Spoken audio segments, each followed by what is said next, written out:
Hi friends, good evening सभी को।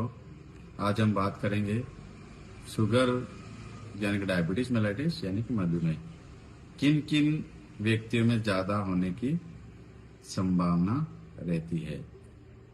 तो सबसे पहला जो इसका कारण या रिस्क फैक्टर होता है वो अनुवांशिक यानी वंशानुगत, यानी कि माँ बाप में किसी एक को या माँ बाप दोनों को शुगर का प्रॉब्लम हो तो बच्चों में होने की संभावना ज्यादा रहती है।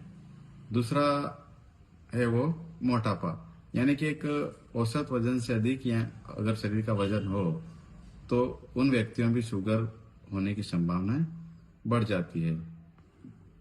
तीसरा, वो व्यक्ति जो अल्कोहल सेवन ज्यादा करते हैं उनमें भी ज्यादा संभावनाएं रहती है।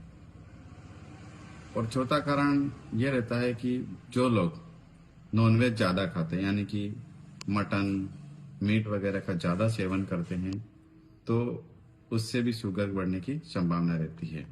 और जिन व्यक्तियों में जैसे बीपी का प्रॉब्लम है, हाइपरटेंशन का, तो उन व्यक्तियों में शुगर होने की संभावना ज्यादा बढ़ जाती है। और जिन व्यक्तियों में कोलेस्ट्रॉल लेवल ज्यादा रहता है तो उन व्यक्तियों में भी शुगर होने की संभावना बढ़ जाती है। तो एक बात और अब इस केस में हम समझेंगे कि ऐसा क्या होता है शरीर में कि जिसकी वजह से शुगर बढ़ जाता है। बेसिक कारण क्या है? तो बेसिक कारण आप सबने पढ़ा भी होगा, कई लोगों को पता भी होगा कि पेंक्रियाज यानी आमाशय पेंक्रियाज होता है, उसमें आइसोलेट ऑफ लेगोन सेल होती है, वो इंसुलिन सिक्रेट करती है। तो जिन लोगों में ये कोशिकाएं होती ही नहीं है या फिर इंसुलिन सिक्रेट नहीं कर पाती है, तो उन केस में हमें बाहर से इंसुलिन देना पड़ता है। तो ऐसे डायबिटीज मेलाइटिस को हम कहते हैं टाइप फर्स्ट, जिनमें लेगोन सेल पर्याप्त मात्रा में इंसुलिन सिक्रेट नहीं कर पाती या फिर लेगोन सेल बनती नहीं।